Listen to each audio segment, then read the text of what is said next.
योगीराम सुरत्कुमार योगीराम सुरत्कुमार योगीराम सुरत्कुमार जय गुरुराया ओम अण्णामलै वासाय विद्महे वैकुंठ रूपाय धीमहि तन्नो योगी राम सुरत्कुमार प्रचोदयात् ओम श्रीराम जयराम जय जयराम அனைவருக்கும் நமஸ்காரம்.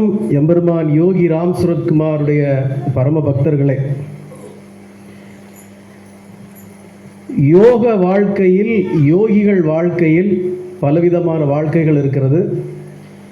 அதில் கிரகஸ்த யோகிகள் அப்படின்னு ஒரு பாகம் இருக்கு. கிரகஸ்த யோகிகள், இந்த கிரகஸ்த யோகிகள் அப்படின்னா அவங்க குடும்பத்தோடு வாழ்கிறவங்க, அவங்க தான் கிரகஸ்த யோகிகள்.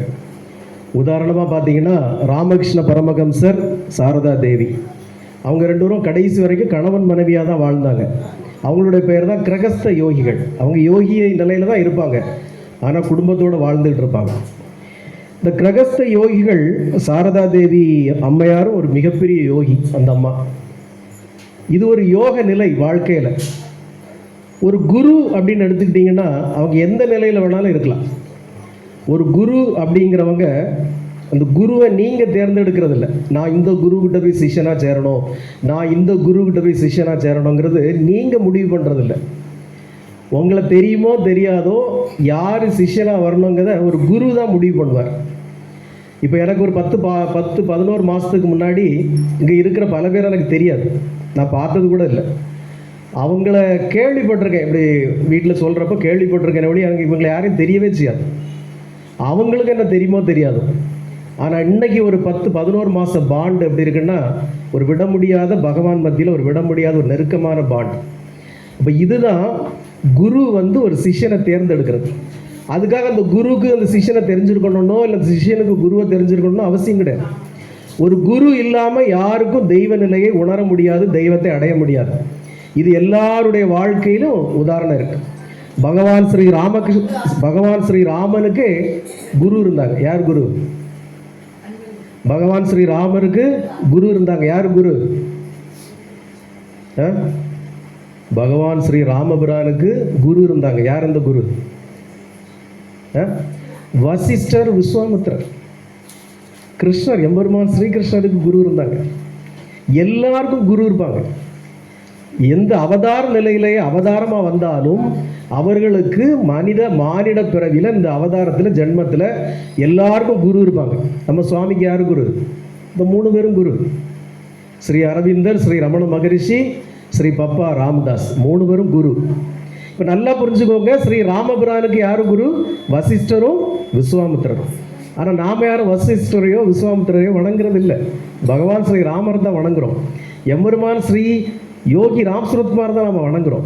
அவருக்கு மட்டும்தான் கோயில்கள் இருக்குது. அவருடைய குருக்களுக்கு யாருக்கும் கோயில் கிடையாது. அவர் அரவிந்தருக்கோ ஸ்ரீ ரமண மகரிஷிக்கோ பப்பா ராமதாஸுக்கோ கோயில்கள் கிடையாது. ஒரு ஆசிரமம் இருக்குது, அவ்வளோதான். ஒரு ஆசிரமம் இருக்குது. ஆனால் எம்பெருமான் ஸ்ரீ யோகி ராம் சுரத்குமாருக்கு உலகமெங்கும் கோயில்கள் இருக்குது. அப்போது ஒரு குரு தன்னுடைய சிஷ்யனை எப்படி தேர்ந்தெடுப்பார் அப்படிங்கிறது அங்கே சப்ஜெக்ட். இப்போது ஸ்ரீ ராமகிருஷ்ண பரமஹம்சர் சாரதா தேவியோட குடும்பமாக கிரகஸ்த யோகியாக வாழ்ந்தால் கூட அவருக்கு லட்சக்கணக்கான மாணவர்கள் இருந்தால் கூட அவர் ஒரே ஒருத்தர் தான் மெயின் சிஷ்யனாக தேர்ந்தெடுத்தார். யார்? சுவாமி விவேகானந்தர். இந்த விவேகானந்தர் ஆரம்ப நிலையில் ஸ்ரீ ராமகிருஷ்ண பரமஹம்சரை அவர் பெரிய குருவாகவே அவர் நினைக்கல. ராமகிருஷ்ண பரமஹம்சரை அவர் எப்போதும் சந்தேகப்பட்டுகிட்டே இருந்தார். ராமகிருஷ்ண பரமஹம்சர் இப்படி எல்லா சிஷ்யர்களுக்கும் உபதேசங்கள்லாம் பண்ணிக்கிட்டு ராத்திரி பெட்ரூமுக்கு படுக்க போச்சுல மனைவியை கூட்டிட்டு பெட்ரூம் போவார் படுக்கிறதுக்கு. எல்லா மாணவர்களும் எல்லா சிஷ்யர்களும் சும்மா இருப்பாங்க. ஆனால் விவேகானந்தருக்கு மட்டும் பயங்கர சந்தேகம்.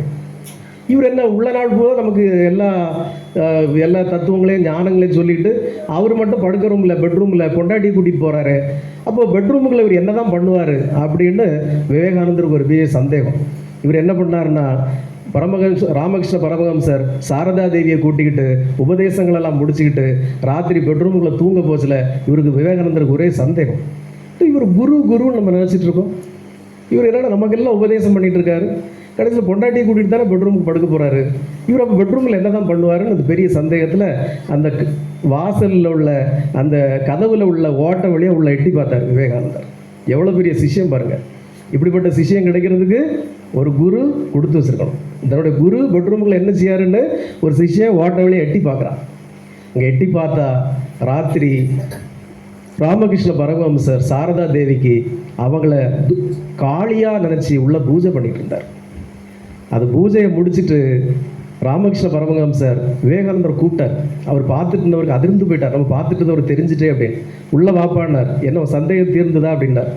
சாஷ்டாங்கமாக காலில் விழுந்து விவேகானந்தர் தவறுக்கு மன்னிப்பு கேட்டார். அப்போது ஒரு குரு ஒரு சிஷ்யனை எப்படி தேர்ந்தெடுப்பார்னா, அந்த அப்படி சந்தேகப்பட்ட விவேகானந்தருக்கு தான் தன்னுடைய யோக நிலைகளை அத்தனையும் அவருக்கு வரமாக கொடுத்தார்.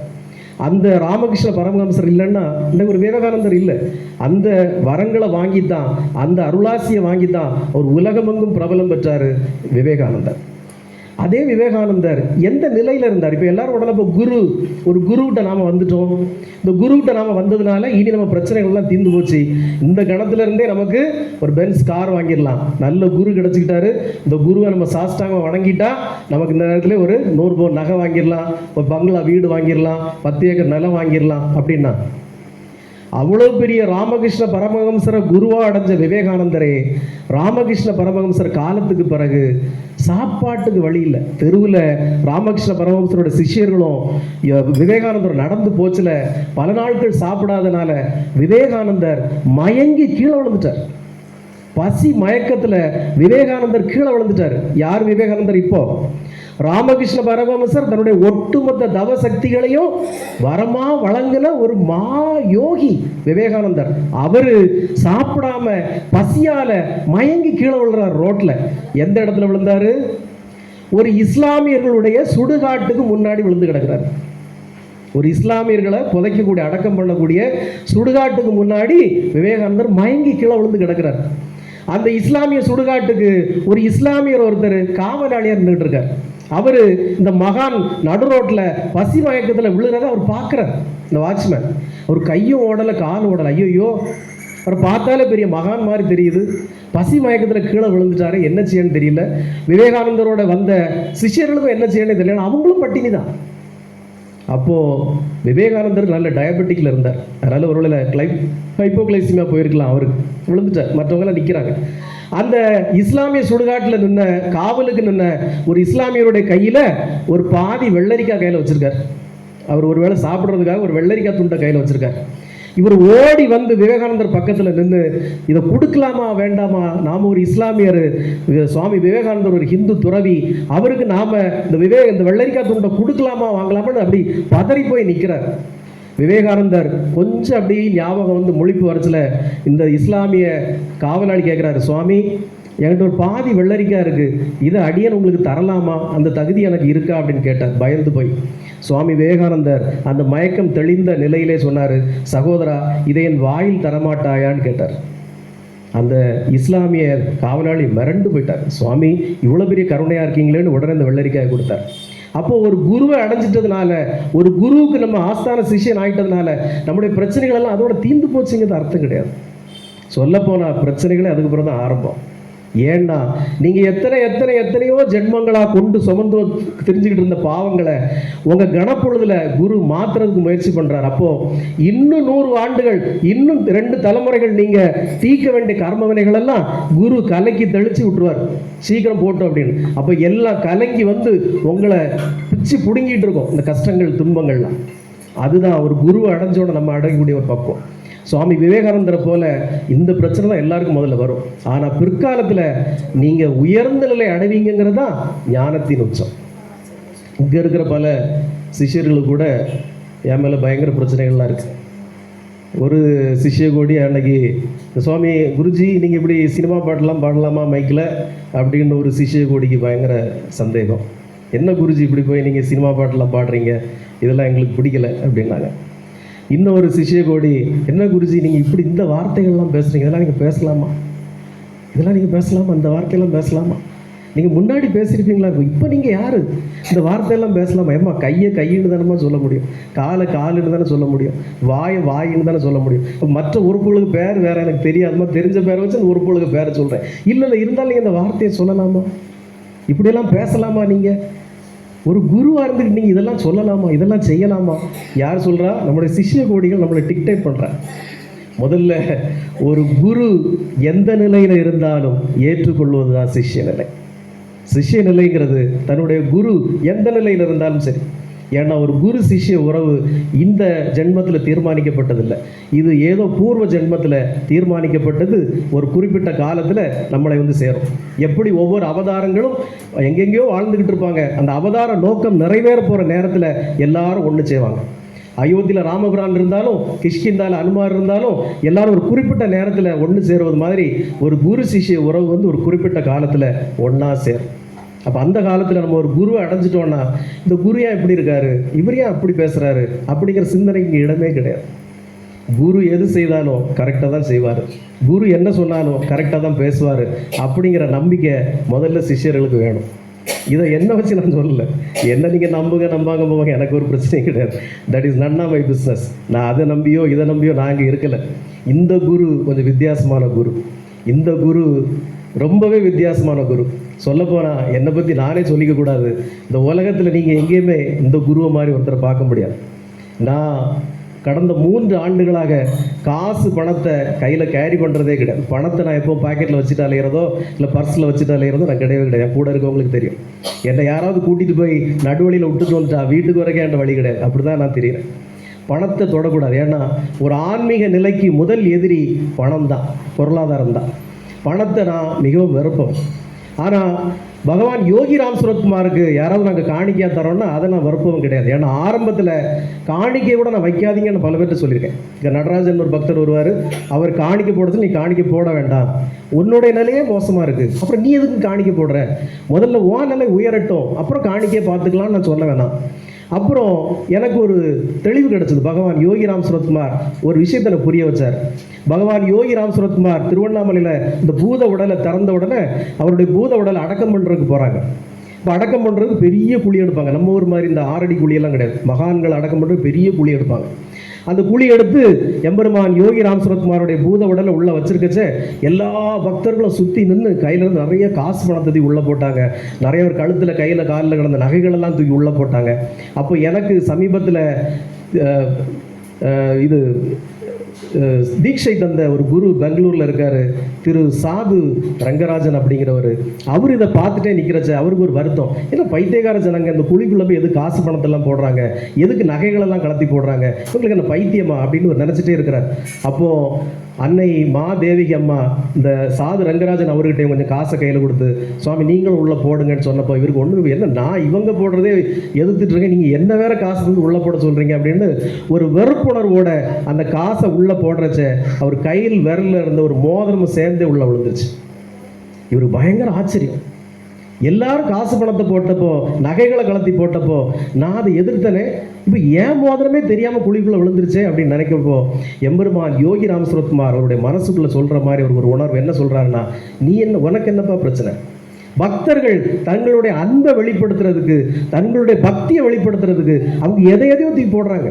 சில பக்தர்கள் விட்டா விழுந்துருவாங்க உள்ளே, அவ்வளோ பக்தியில் நிற்கிறாங்க. What is your problem? உனக்கு என்ன பிரச்சனை? நீ பேசாம இரு அப்படிங்கிறத எம்பெருமான் யோகி ராம் சுரத்குமார் உணர்த்தினதா என்னுடைய குரு சாது ரங்கராஜன் சொல்லுவார்.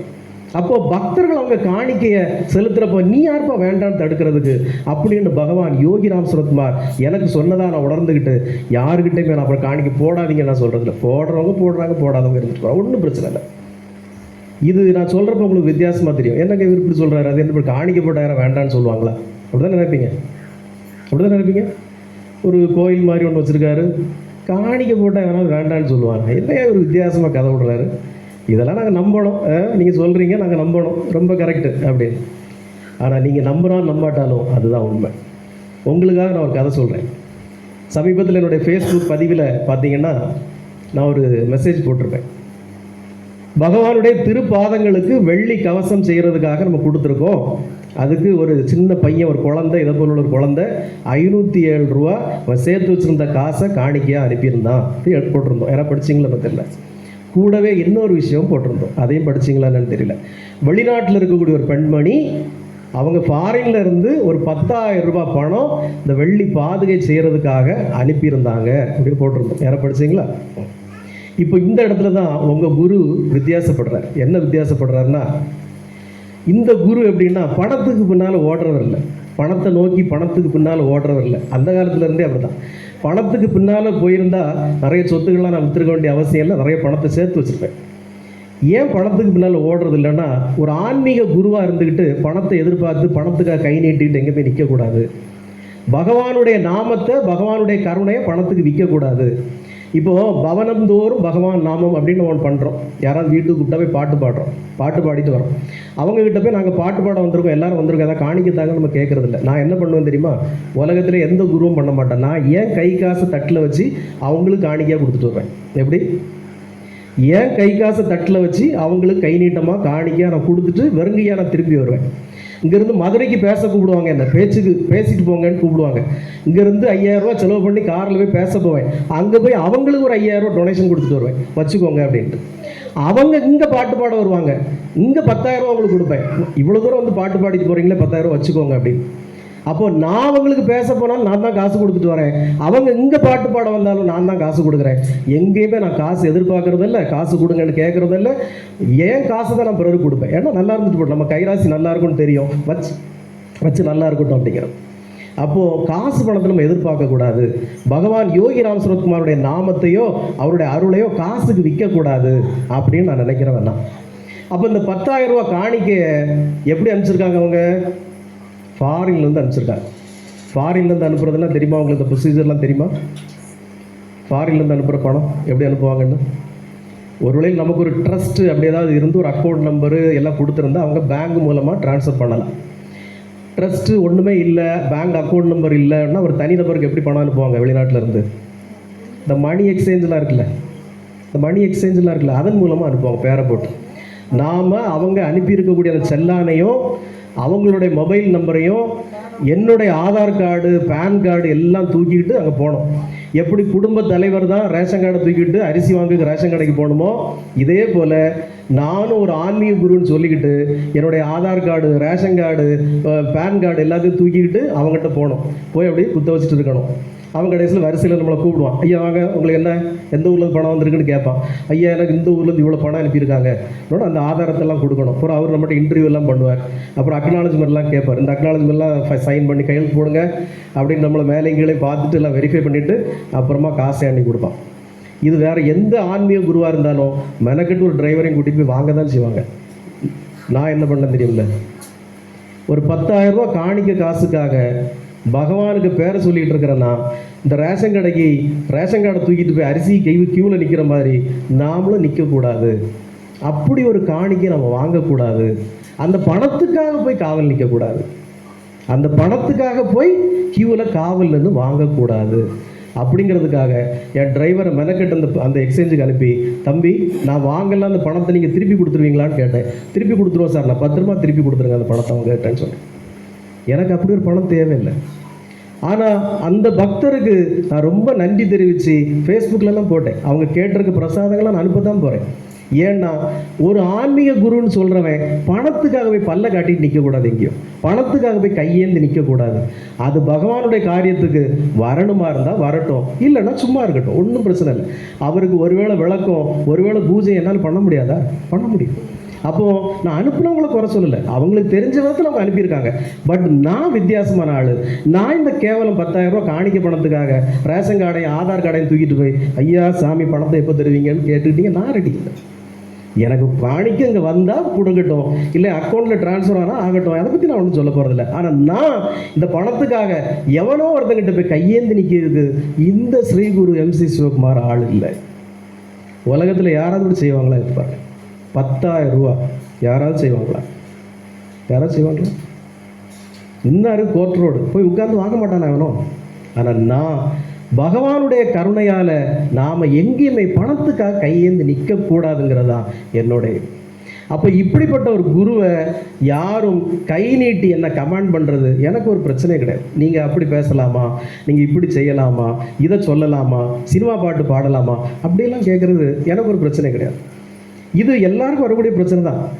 மகாகவி பாரதியார் இருக்கார்ல, மகாகவி பாரதியார் அவர் வாழ்க்கையில் திடீர்னு ஒரு நாள் அவருக்கு நாம் இப்படி ஒரு மனித பிறவியா ஒரு மிருகத்தை போல வாழ்ந்துட்டு இருக்கிறோமே, சராசரி மனிதனா, நாமளும் ஒரு பெரிய துறவிகிட்ட ஒரு பெரிய ஞானிகிட்ட நாமளும் போய் ஒரு தீட்சை வாங்கணும், ஒரு ஞானம் பெறணும் அப்படின்னு மகாகவி பாரதியாருக்கு ஒரு எண்ணம் வந்துருச்சு திடீர்னு. அப்போ அவருக்கு ஒரு வழிமுறை தெரியல, யாருக்கிட்ட போய் எப்படி தீட்சை வாங்குறது, எந்த குருவை நம்ம குருவாக அடைகிறது, என்ன பண்ணுறதுனே தெரியல. ஒரு நாள் ஒரு வீட்டு திண்ணையில், அந்த பிராமணக்குடி திண்ணையில் உட்கார்ந்துருந்தாரு. அந்த தெருவில் ஒரு ஆள் நல்ல தாடி முடியெல்லாம் வளர்த்துக்கிட்டு என்ன போல் கொஞ்சம் காவி ட்ரெஸ்லாம் போட்டுட்டு அப்படியே ஒரு திருவோடு எடுத்துகிட்டு போனார். இவர் ஓடி போய் அந்த சாமியார் நிறுத்தி, சாமி எனக்கு ஞானம் வரணும், அந்த ஞானத்தை யார் தருவான்னு கேட்டார். அந்த சாமியார் ஒரு மேலே கீழே பார்த்துக்கிட்டு, நீ நேராக வடமதுரைக்கு போ, அங்கே கண்ணன் ஒருத்தன் இருப்பான், அவங்ககிட்ட போய் ஞானம் கேளு, அந்த கண்ணன் உனக்கு ஞானம் தருவான்னு சொல்லிட்டார். பாரதியார் ரொம்ப சந்தோஷத்தோட அந்த வடமதுரையை நோக்கி போகிறார். எதுக்கு போகிறாரு? சாமியாரே சொல்லிட்டாரு, கண்ணன் ஏதோ ஒரு பெரிய யோகி இருக்காரு, அந்த யோகி கிட்ட போய் நாம் இப்போ உடனே ஞானத்தை வாங்கிட்டு வந்துடலாம் அப்படின்ட்டு பாரதியார் வடமதுரை நோக்கி போகிறார். அங்கே போனால் அந்த சாமியார் சொன்ன மாதிரியே அங்கே கண்ணன் ஒருத்தர் இருக்கார். ஆனால் பாரதியார் எதிர்பார்த்து போன கண்ணன் ஏதோ தாடியெல்லாம் வளர்த்து தலைப்பாயெல்லாம் கட்டி கையில் இதெல்லாம் வச்சுக்கிட்டு இப்படி காவியெல்லாம் கொடுத்து இப்படி இருப்பார் போல். நாம் போனோன்னே காலில் சாஷ்டாங்கமாக விழுந்து நமஸ்காரம் பண்ணோன்னே பிடி ஞானத்தை தந்துருவார் போல் அப்படின்னு நினச்சிட்டு பாரதியார் போனார். அங்கே போய் பார்த்தா அந்த கண்ணன் என்னை விட மோசமாக பேண்ட் செட்டெல்லாம் போட்டுக்கிட்டு பக்கத்தில் கொஞ்சம் பொம்பளை பிள்ளைகள் சின்ன பசங்களெல்லாம் பிடிச்சி வச்சுக்கிட்டு சர்வசாதாரணமாக ஜாலியாக கதை அடிச்சுக்கிட்டு இந்த நாட்டை நம்ம எப்படி மாற்றலாம், இந்த நாட்டில் ஏன் இப்படிலாம் நடக்குதுன்னு சொல்லி எல்லா காமெடியாக நகைச்சுவையாக கதைகள்லாம் பேசி சிரிச்சுக்கிட்டே இருக்கிறார். பாரதியாருக்கு பயங்கர கோபம். ஏடா கிறுக்கு பயலாக இருக்கான், சுகவாசியாக இருக்கான், பேண்ட் ஷர்ட்டெல்லாம் போட்டிருக்கான். நேற்று கூட 2 பக்தர்கள் பூ தொடுக்கலாம் வந்தாங்க. குருஜி பேண்ட் ஷர்ட்டை டிஷர்ட்லாம் போட்டு உட்காந்துருக்காரு. இன்னைக்கு அந்த ஆள் சாதாரணமாக பார்த்தா காவியெல்லாம் கட்டியிருக்கான், இன்றைக்கி பார்த்தா பேண்ட் ஷர்ட் டிஷர்ட்லாம் போட்டு உட்காந்துருக்கான். அதுபோல் பாரதியாருக்கும் என்னடா இவன் குருஜின்னு பார்த்தா அவன் போய் பேண்ட் ஷர்ட்டெல்லாம் போட்டுட்டு சின்ன இளம் பிள்ளைகள் இளம் பிராயத்து பிள்ளைகள் பசங்க கூட கதையடிச்சிட்டு இருக்கிறான், இவனா நமக்கு ஞானம் தருவான். அந்த சாமியார் மட்டும் இப்போ என் கையில் கிடைச்சான் படுக்காளி மிதின்னு மிதிச்சு போடுவேன் அப்படின்னு பாரதியார் கோவம். அப்போ பாரதியார் ஒரு கவிதை எழுதுறார். என்ன கவிதை எழுதுறாரு? பாரதியார் கண்ணன் என் சர்க்குரு அப்படிங்கிற தலைப்பில் ஒரு புத்தகம் எழுதியிருக்கார். அந்த புத்தகத்தில் இந்த இன்சிடெண்ட்டை பாரதியார் எழுதியிருக்கார். மாமதுரை பதி சென்று நான் அங்கு வாழ்கிற கண்ணனை போற்றியே எந்த நாமமும் ஊரும் கருத்துமே சொல்லி நன்மை தர சொல்லி வேண்டினேன். நல்லா புரிஞ்சுக்கணும். மாமதுரை பதி சென்று நான் அங்கு வாழ்கிற கண்ணனை போற்றியே எந்த நாமமும் ஊரும் கருத்தும் சொல்லியே நன்மை தர சொல்லி வேண்டினேன். அவன் காமனை போன்ற வடிவமும், எப்படி அவன் காமனை போன்ற வடிவமும் இளம் காளையர் நட்பும், சின்ன பொம்பளை பிள்ளைகளையும் பசங்களையும் கூப்பிட்டு கதை விட்டுட்டு இருக்கான். இளம் காளையர் நட்பும் பழக்கமும் கெட்ட பூமியை காக்கும் தொழிலே, இந்த பூமியில் அதை புடுங்க போறேன் இதை புடுங்க போறேன்னு பேசிட்டு இருக்கிறான். கெட்ட பூமியை காக்கும் தொழிலே எப்போதும் செலுத்திடும் சிந்தையும் ஆடலும் பாடலும் கண்டு நான் முன்பு ஆற்றங்கரைதனில் கண்ட சாமியாரை தூக்கி போட்டு மிதிக்க எண்ணினேன். எப்படி? அவன் ஆடலும் பாடலையும் கண்டு நான் முன்பு ஆற்றங்கரைதனில் கண்டதோர் தவ வேடம் தரித்த முனிவனை கொல்ல வேண்டும் என்று என் உள்ளத்தில் எண்ணினேன். என்ன சொல்றாரு? நான் வரவாங்க போன குரு இளம் காளையரின் கண்ணீரை வச்சு அவன் ஆடி பாடி கூத்தடிச்சிட்டு இருக்கிறான்.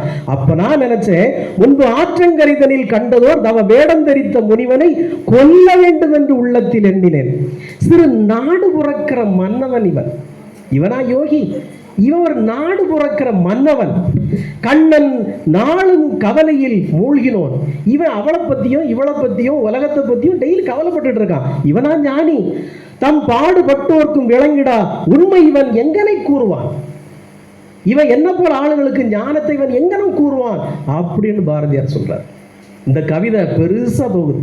கடைசியில் அவர் சொல்றாரு, அவன் இறுதியில் என்னிடம் ஞானம் உரைத்த போது நான் திகைத்தேன், நெகிழ்ந்தேன், உருகினேன். ஆகா, இவனல்லவோ ஞானி என்று உணர்ந்தேன் அப்படின்னு முடிக்கிறார். அவன் உருவம் முக்கியம் அல்ல, அவன் செயல்கள் முக்கியம் அல்ல.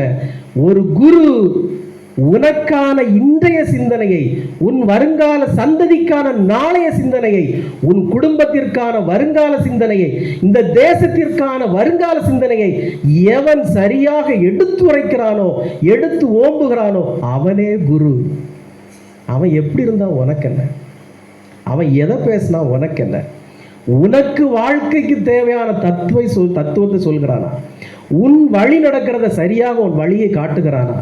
இந்த உலகம் தழைத்தோங்க நல்ல செய்திகளை சொல்கிறானா? உன் குடும்பம், உன் குழந்தைகள் தழைத்தோங்க நல்ல விஷயங்களை சொல்கிறானா? அவன்தான் உன் குருவே ஒழிய அவன் எப்படி இருந்தா உனக்கு என்ன? இது பாரதியாரே சொல்லிட்டார். அப்போ ஒரு குருவுக்கு அமையக்கூடிய சிஷ்யர் சிஷ்யங்கிறது இன்னைக்கு இல்லை. புத்தர், முற்றும் திறந்த புத்தருக்கே சிஷ்யர்களைப் போல சிஷ்யனிகள்னு இருந்தாங்க. சிஷ்யனிகள், இந்த கிறிஸ்டியானிட்டியில் சிஸ்டர்ஸ் இருக்கிறாங்கல்ல, அதுபோல் அவங்களுக்கு சிஷ்யனிகள் இருந்தாங்க. இது காலாகாலத்திலும் இருக்கக்கூடியது.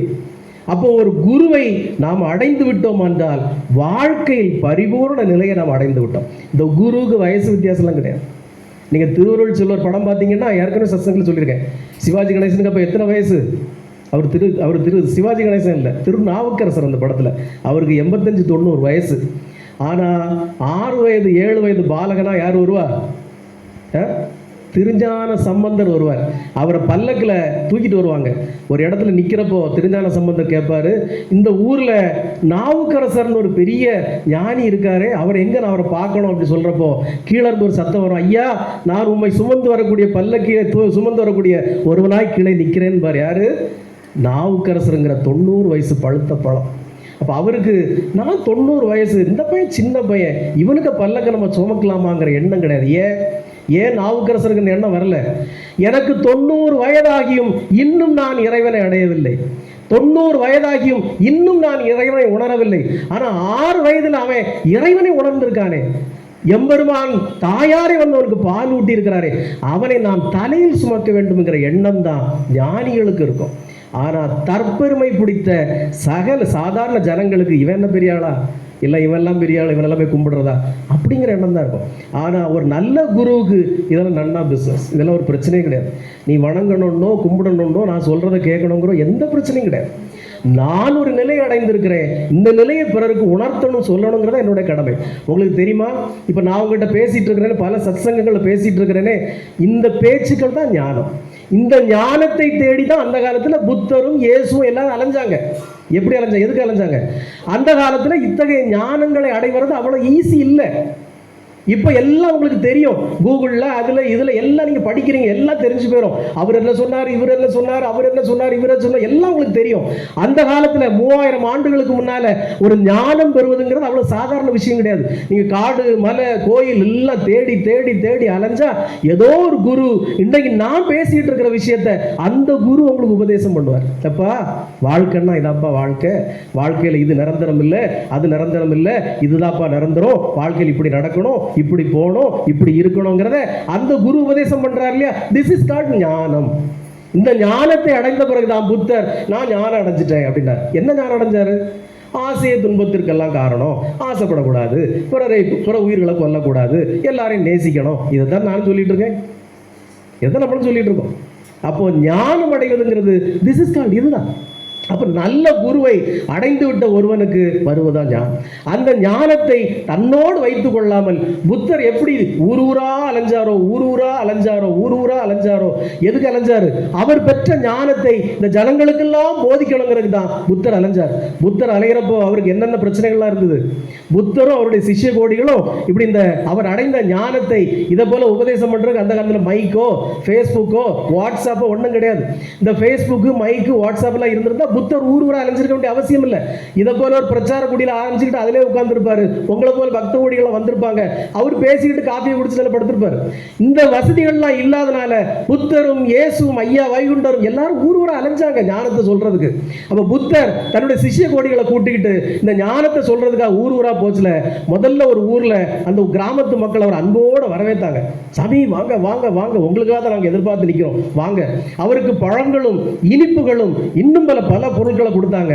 புத்தர் எல்லாத்தையும் கையை வச்சு இப்படியே தொட்டு ஆசீர்வதிச்சுட்டு வச்சுக்கிட்டு இருக்கட்டும், நீங்களே சாப்பிடுங்க, நான் ஏற்றுக்கிட்டேன், உங்கள் பழங்களை பிரசாதங்களை இனிப்புகள் எல்லாம் நான் ஏற்றுக்கிட்டேன், சந்தோஷம், இதை நீங்களே சாப்பிடுங்க, நாம கிளம்புவோமாப்பா அப்படி உபதேசத்தை பண்ணிக்கிட்டு புத்தர் கிளம்பிட்டார். அடுத்த ஊருக்கு போகிறார். அங்கே மொத்தம் வர கம்பெடில் இந்த வருது, கூட்டம் வருது, கம்பெடு கல்லெடுன்னு புத்தர் அடிக்கிறதுக்கு அந்த ஊர் கிராமமே திரண்டு நிற்கிது. கடைசியில் அடி ஒன்று தான் விழல, அவ்வளோ கேவலமாக புத்தரை திட்டுறாங்க அந்த ஊரில் இருக்க மக்கள்லாம். கேவலம், பட்டு கேவலமாக திட்டுறாங்க. ஏன் திட்டுறாங்க? நானாவது காவி வேஷ்டி கட்டியிருக்கேன், புத்தர் துணியே போட மாட்டார். புத்தர் துணியே போட மாட்டார். ஏன்னா முற்றும் துறந்தவன் அப்படி தான் இருப்பான். அவனுக்கு இந்த உடம்பு ஒரு விஷயமே இல்லை. இன்றைக்கி நார்த் இந்தியாவில் நிறைய சுவாமிகள் அப்படி தான் இருக்கிறாங்க. அதை பிற மதத்தவர்கள் கிண்டலும் கேலியும் பண்ணுவாங்க. ஏன்னா முற்றும் துறந்து நிர்வாணமாக இருக்கிற சாமிஜிகளை நிறைய பெண்கள் பூ போட்டு தீபாராதனை காட்டி வணங்குறாங்க. அதை பிற மதத்தவங்க அதை வந்து கேவலமாக அந்த வீடியோ போட்டு இதெல்லாம் இது என்னது அப்படின்னு நினைக்கிறாங்க. ஆனால் அவங்களுக்கு ஒன்றும் புரியாது. அவங்க முற்றும் துறந்த நிலையில் இருந்தாலும், நிர்வாண நிலையில் இருந்தாலும், தனக்கு முன்னால் பல இளம் பெண்கள் வந்து பூஜை ஆரத்திகள் காட்டுறப்போ சாதாரண ஒரு மனுஷனாக இருந்தால் என்ன ஆகும்? சாதாரண ஒரு ஆம்பளை நிர்வாணமாக இருந்து முன்னாடி நிறைய பொம்பளை பிள்ளைகள்லாம் இருந்தால் என்ன ஆகும்? என்னாகும் தெரியுமில்ல. ஆனால் அந்த துறவிகளுக்கு எதுவும் ஆகாது, அவங்க அப்படியே தான் இருப்பாங்க. அப்போ இது முற்றும் துறந்த நிலைங்கிறது இந்த படுபாவிகளுக்கு தெரியாது, இந்த கலியர்களுக்கு தெரியாது. அப்போ புத்தர் அந்த நிலையில தான் இருப்பார். இப்போ கிராமத்து ஜனங்கள்லாம் புத்தரை கேவலமாக திட்டுனாங்க, படு கேவலமாக திட்டுனாங்க. புத்தர் எல்லாரும் ஆசீர்வதிச்சுட்டு அப்படி கடந்து போயிட்டார். ஆனால் புத்தர் கடந்து போறாரு. புத்தர் கூட வந்த சிஷ்யர்கள்லாம் பயங்கர கோபம். என்ன சாமி இவ்வளோ கேவலமாக திட்டுறாங்க, எல்லாரும் கேட்டுட்டு போறீங்க, உங்களுக்கு கொஞ்சம் கூட கோபம் வரல, இவ்வளவு கேவலமாக திட்டுவாங்க, 2 அடி கொடுக்கணும் சாமி இவங்களை அப்படின்னு. புத்தர் கொஞ்சம் தள்ளி கூட்டிட்டு போய் சொன்னாரு, இப்போ வாங்க, ஏன் ஏன் ஏன் டென்ஷன் ஆகுறீங்க? இல்லை சாமி உங்களை இவ்வளோ கேவலமாக திட்டுறாங்களே எல்லாரும், நீங்கள் கேட்டுட்டு போறீங்க, இப்போ ஏன் டென்ஷன் ஆகுறீங்க? இதுக்கு முன்னாடி ஒரு கிராமத்தில் என்ன தந்தாங்க? அங்கே பழங்கள் இனிப்புகள்லாம் தந்தாங்க. நம்ம என்ன பண்ணோம்? தொட்டு ஆசீர்வதிச்சு நீங்களே சாப்பிடுங்கன்னு சொல்லிட்டோம்ல. இப்போ இவங்க என்ன தராங்க? கேவலமான திட்டுக்களையும் பேச்சுக்களையும் தர. நம்ம என்ன பண்ணுறோம்? இது நீங்களே அப்படி வச்சுக்கோங்கன்னு கொடுத்துட்டு வந்துட்டோம், அவ்வளோதான். இதை நம்ம வாங்கிக்கிட்டா தான் நமக்கு பிரச்சனை. அப்போ இந்த நிலை தான் முற்றும் துறந்த நிலை.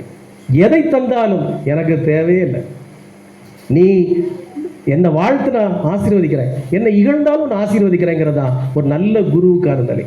அப்போ எதை ஏத்துக்கிறது, எதை விட்டு கொடுத்துருங்கிறது ஒரு குருவுக்கு தெரியும். அப்போ போற்றுவோர் போற்றலும் தூற்றுவோர் தூற்றலும் போகட்டும் கண்ணனுக்கேன்னு இருக்கிற நிலை தான் முற்றும் துறந்த நிலை.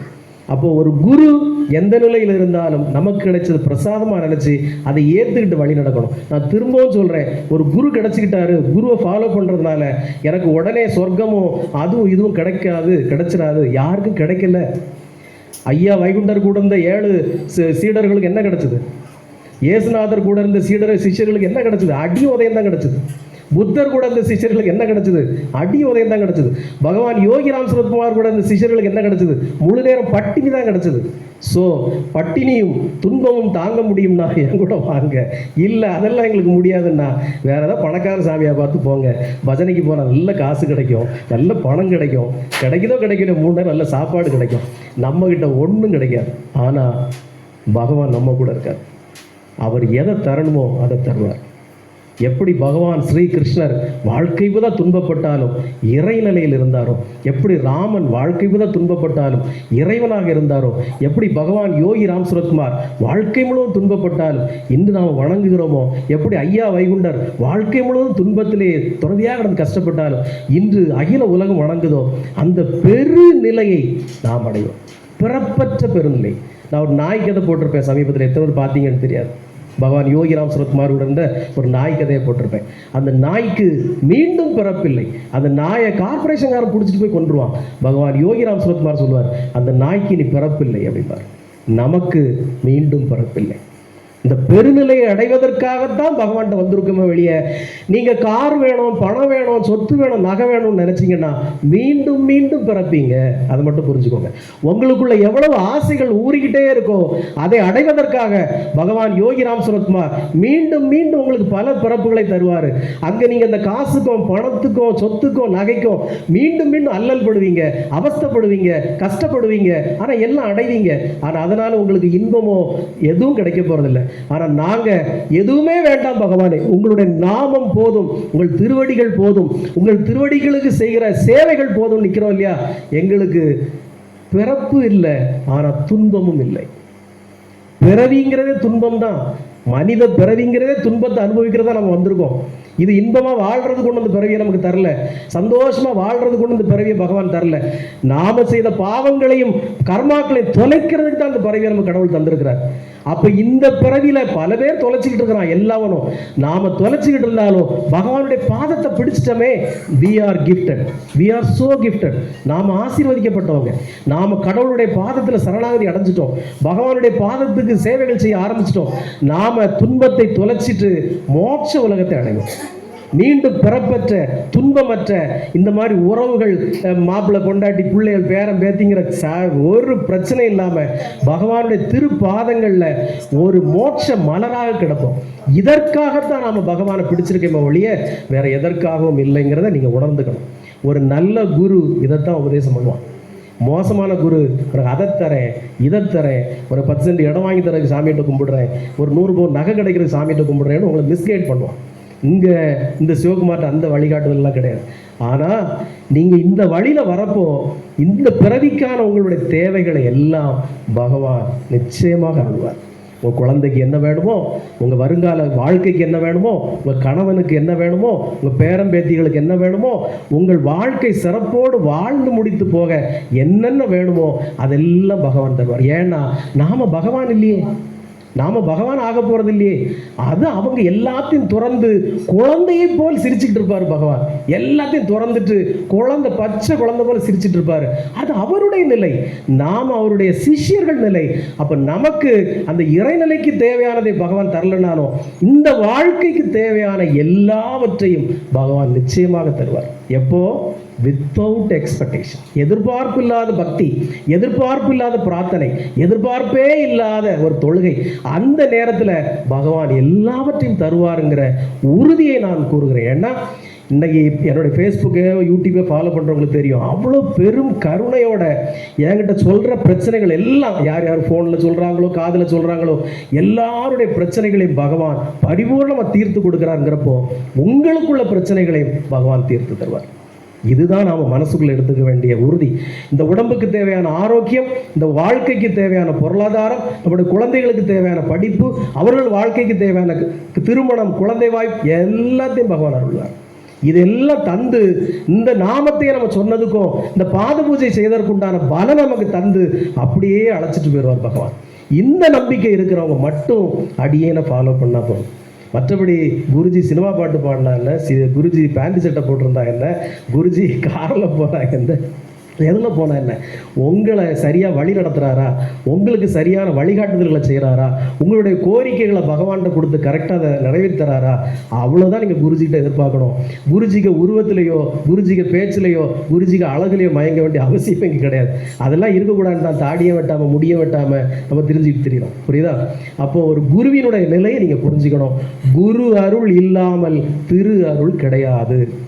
இறை அவதாரமாக இருந்தாலும் நீங்கள் ஒரு குருவை பின்பற்றினால் மட்டும்தான் நீங்கள் இறைவனை அடைய முடியும். குரு இல்லாமல் இறைவனை அடைந்ததா சரித்திரமே கிடையாது. ஏதோ 1 or 2 எக்ஸம்ஷன் தான். இப்போ பகவான் ரமண மகரிஷிக்கு குருன்னு யாரும் நான் பெருசாக கேள்விப்பட்டதில்லை. அவர் இத்தோண்டு பருவத்திலே எல்லாத்தையும் திறந்துட்டு ஒரு கோவணத்தை மட்டும் பாய்ச்சிட்டு அவர் போய் உட்கார்ந்துட்டார். ஆனால் எல்லாரும் அந்த நிலையை அடைய முடியாது. வேற எல்லாருக்கும் ஒரு குரு இருந்திருக்காங்க. அதான் சொன்னேன், ராமனுக்கும் கிருஷ்ணனுக்கும் எல்லோருக்கும் குரு இருந்தாங்க.